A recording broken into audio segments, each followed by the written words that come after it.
Business Focus with Kudzi, Sharara on the Champions League breakfast. Business Focus was brought to you by CBZ Bank. Partners for success. Business Focus with Kudzi, Sharara on the Champions League breakfast. Today's Business Focus is brought to you by ZB Financial Holdings. And its unit, ZB Bank, is the first local bank to attain SSCI certification for sustainability. Before the news at 8 a.m. is our time. Good morning and welcome to Business Focus right here on Kapi Talk 100.4 FM, Harare's heartbeat. And we are talking about ZB Financial Holdings. There's a lot that's happening from ZB Financial Holdings, and we'll tell you more about it.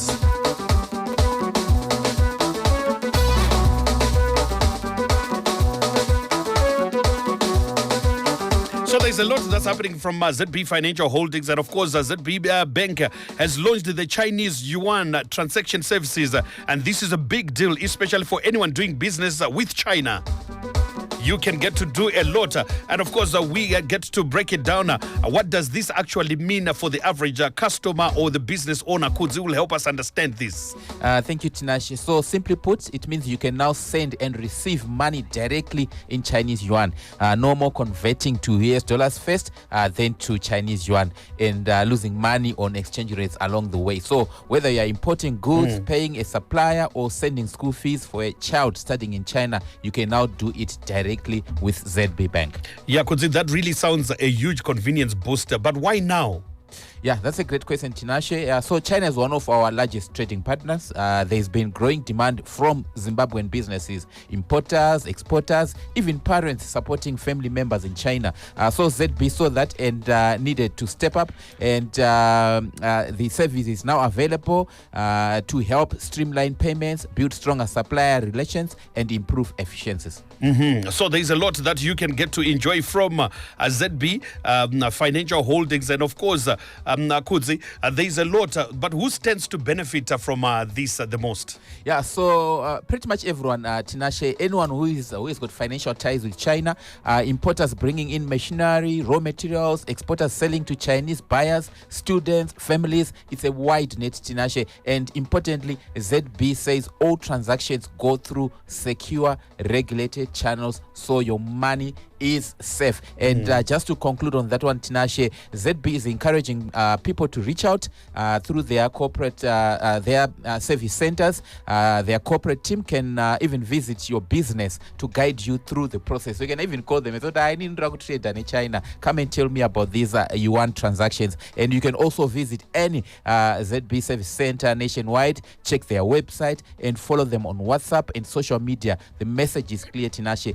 If you have business or family connections in China, this service is for you, just like ZB is for you. Great. Thanks to ZB Financial Holdings. And of course, today on Business Focus, we are joined over the line by the Zimbabwe Tourism Authority Chief Executive Officer, Dr. George Manyaya. Dr. Manyaya, welcome to Business Focus. Good morning, Tinashe. Good morning, Kudzi. Good morning to our listeners. Thank you so much, Dr. Manyaya. Before we get into much of about the Business Focus today, we want to say congratulations on holding a historic AGM as ZTA last week. Oh, thank you very much. No, it's a result of teamwork and the support from our stakeholders and the generality of Zimbabweans. Teamwork will always win. Yes, so some might not know, Dr. Manyaya, that why Tinashe is calling it historic. Would you like to share a bit on that? Yes, this is the first time ever that the Zimbabwe Tourism Authority had an AGM. You know, there's been a restructuring led by our Minister, Honorable Barbara Rodzi, who has been cleaning up the organization, which saw the appointment of a board in January, and following that, in February, a substantive CEO. And the first task we're given by the minister is to clean up ZTA and to ensure that we get stakeholder confidence and to ensure that our stakeholders are confident in our books so that they can continue supporting the business. Just in line with what the new dispensation is saying on parastatal reform. Thank you, Dr. Manyaya, on that one. And during that annual general meeting, you presented your own report, and that report shows the global tourism sector is at 99% of pre-pandemic levels. And for Zimbabwe specifically, you described a steady recovery path. From your perspective, Dr. Manyaya, what does a steady recovery path actually feel like on the ground in our tourism hubs like Victoria Falls and Harare? Thank you very much, Kudzi. A steady recovery for us is not a single dramatic moment. It's a consistent upward trend that you can feel in the numbers you see on the ground. So as we presented in that report in the AGM, in 2024, Zimbabwe welcomed more than 1.6 million international tourists, which was a 1% increase from 2023. So that may sound modest, but it came on the back of, remember, 9% surge in overseas arrivals, which tells us that long-haul travelers are once again choosing Zimbabwe with confidence. So you mentioned of Victoria Falls. If you look at Victoria Falls specifically, you can feel that the recovery directly is in hotel occupancy, which reached 63% in 2024, up a full 10% points from 2023 as we presented. And the strongest gain of any region in the country is the strongest. In Harare, you notice in that report that occupancy rose to 51%, with the local market remaining a strong base of demand alongside the growing foreign business. And when you look at 2025, that momentum is continuing, accelerated, and is actually exponential. In the first quarter, you notice that holistically total arrivals grew a further 10% to around 1.7 million, and the domestic trips actually climbed 13% to over 15.5 million. So the recovery isn't just steady, it's now visibly gathering pace. This is why you notice that Zimbabwe was adjudged as the must-visit place by Forbes magazine in 2025. Dr. George Manyaya, which regions or types of hotels are leading this charge? And what does this tell you about the profile of the visitors we are attracting as a country? Yes, you see that these visitors are coming mostly from the Americas. You notice that even in Asia. So most of them are coming for, we've got different pillars. So you see that the clusters, some are coming actually for mice, some are coming for the culture. The president introduced heritage-based tourism. So some have been coming for culture, some for safari, especially those from the Americas. So it's a rich type of investment for tourism, and you see that the visitors are choosing to come to spend in Zimbabwe. So for you to, or for a country to attract tourists, despite our natural God-given resources, we also need to invest. And in terms of investment, which is a key theme, about 363 million was invested over the last 2 years. And you have highlighted the refurbishment of Miku's Hotel, now Hyatt, as a major milestone. What does this kind of international brand confidence signal to the rest of the world about investing in Zimbabwe? Yes, you mentioned of investment. Tourism investment has been one of our strongest growth stories through Zimbabwe is open for business, which has been put by the government.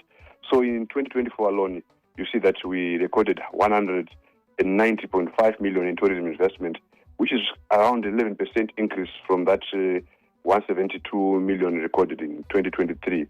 So combined with 2025, you see the 194 million, a further 2% increase. So that takes us to roughly 384 million invested across the 2 years. So underlying the trajectory of that figure. So the rebranding, for example, of the Hyatt Regency, which is that iconic Miko's, is significant precisely because international hospitality groups, they conduct rigorous due diligence before committing capital and a global brand name to market. So when a group like the Hyatt in that stature commits to Zimbabwe, it sends an unambiguous signal to global investors, and financiers and fellow operators that Zimbabwe is bankable, stable enough for long horizon hospitality investment, and important enough, strategically to anchor a flagship city center property. So I must say it's a vote of confidence that tends to have a multiplier effect, encouraging other brands and investors to take a closer look at opportunities here, from boutique lodges to large-scale resort development. Still on infrastructure, Dr. Manyaya, we have done a bit on our airports, the Robert Mugabe International Airport, the Victoria Falls Airports, and obviously government implementing the open skies policy. Now, what are the next steps needed to ensure that our upgraded airports translate into more direct flights and easier access for tourists? Thank you for mentioning those upgrades that came. It's like say the RGM and Victoria Falls Airport. They have actually given us a world-class physical infrastructure, modern terminals, expanded capacity, and even improved handling standards that meet international expectations. But infrastructure alone doesn't fuel aircraft. It has to be matched by the deliberate route development. So the next steps, in my view, are threefold. First, we need to convert the open skies policy into a concrete bilateral and multilateral air service agreements. Kudzi, that would genuinely lower the barriers for new carriers to enter the Zimbabwean market. Then secondly, I think we need targeted route development incentives, working with airports and airlines on lending fee structures, the marketing support and route proving arrangements. This helps us to de-risk, the new direct connections for carriers, particularly from Europe, the Gulf and Asia, in line with where we are already seeing strong demand growth. Then lastly, that this connects directly to our Slanganani partnerships. We need to keep converting airline MOUs, such as the one we signed, with Emirates, into scheduled capacity. We have our Slanganani, from the 9th to the 12th of September. They're coming soon. So every additional direct route shortens the journey for travelers from the key markets and directly supports the kind of overseas arrival growth we saw in 2024 as presented in that AGM. It is Business Focus right here on Capitalk, proudly brought to us by ZB Financial Holdings, and we are speaking to the Chief Executive Officer of the Zimbabwe Tourism Authority, Dr. George Manyaya. Dr. Manyaya, Zimbabwe hosted the UNWTO Forum on Gastronomy and, of course, the SADC Summit in 2024. These are major global stages when we look at them. And of course, beyond immediate visibility, how does hosting an event like the UNWTO forum actually translate into tangible benefits for local tour operators and communities that depend on tourism? Tinashe, hosting these global platforms, it does far more demand. Delegates, media, and even the accompanying tour operators contribute the kind of occupancy we require for. Then, casing the supply chain, put chefs, guides, artisans, and culinary producers directly in front of international buyers and even the international media and our local media. And this opens doors, to export and partnership opportunities that would otherwise coexist. And, the credibility by association is a very actually, we are breaking a little bit. Dr. Manyaya, can you hear us loud and clear? Yes, I can hear you. Okay, maybe you can go back to your response and see if we can pick it up clearly now. Okay, so I say the tangible benefits start with the direct demand from delegates who come. We saw an increase in occupancy. Then the showcasing of the supply chain events, the caliber. This caliber puts local chefs, the guides, the artisans, directly in front of international buyers. Then also the credibility by association. When the United Nations and SADC, they choose Zimbabwe as a venue, it reassures the world that investors and travelers that we have the infrastructure and security to host the highest level, which feeds directly into future bookings for conferences, weddings, and corporate retreats. And this sustains the operators year-round, not just headline events. So even the operators, they benefit their downstream efforts. I know, Tinashe, I've noticed you're doing more in those spots. The investors are coming there. You're doing, they like, even the travelers, they like coming to those places like you are running there. Oh, yes, definitely. When we do some of these events domestically, we also get to find a couple of people who do come in from our neighboring countries. But obviously, it will be within our intention also to bring in some who come from beyond the oceans. Yes, definitely. All right, there's a question here, Dr. Manyaya, coming in on WhatsApp from one of our listeners who's saying that any plans as ZTA to return the ZTA Carnival? Yes, we don't want to call it ZTA Carnival.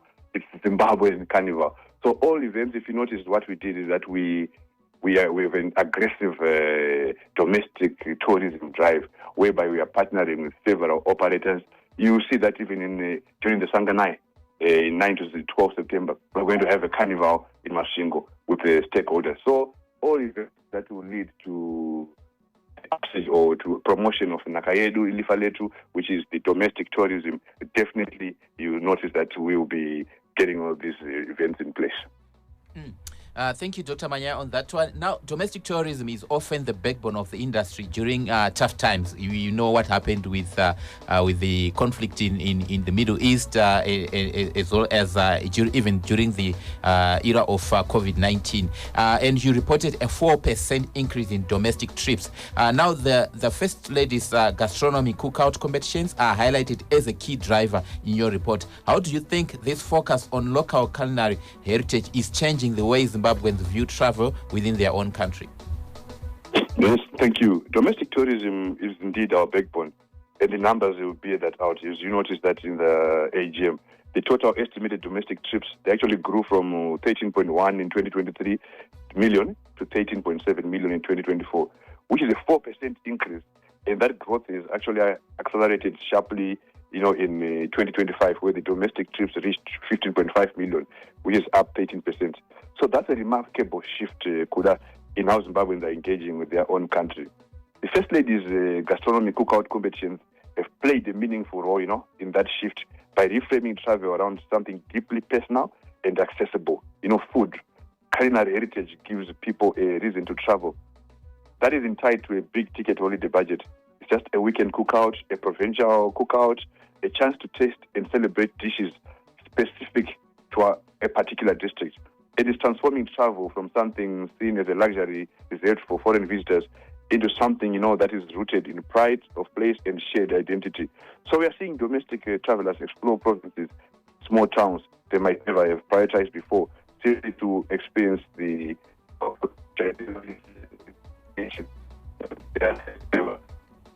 Okay. Dr. Manyaya, unfortunately, the line is breaking. Can you hear us loud and clear? We're having a bad connection there along the way. Are you still on the line? Yes, I am on the line. I was just saying that the First Lady's gastronomy cookout competitions have actually played a meaningful role, in that shift by reframing the travel around something deeply personal and accessible.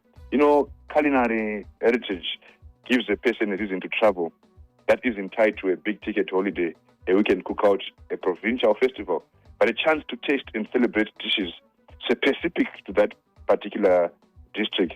So it's transforming travel from something seen as a luxury reserved for foreign visitors into something that is rooted in pride of place and shared identity. So you will notice that we are seeing domestic travelers explore provinces and small towns that might never prioritize simply to experience the local food culture. And even the United Nations is prioritizing this. This is why you saw even our First Lady was named the Queen of Gastronomy in Africa for her sterling efforts. All right, Dr. George Manyaya, just briefly, because our time is running out, for the listener who hasn't taken a domestic holiday in a while, what is your personal elevator pitch to convince them to pack their bags and explore the Eastern Highlands or Hwange this coming weekend?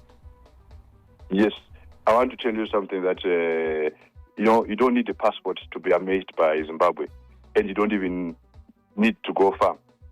Sometimes even just stepping outside your usual environment for a weekend is enough to reinvigorate you.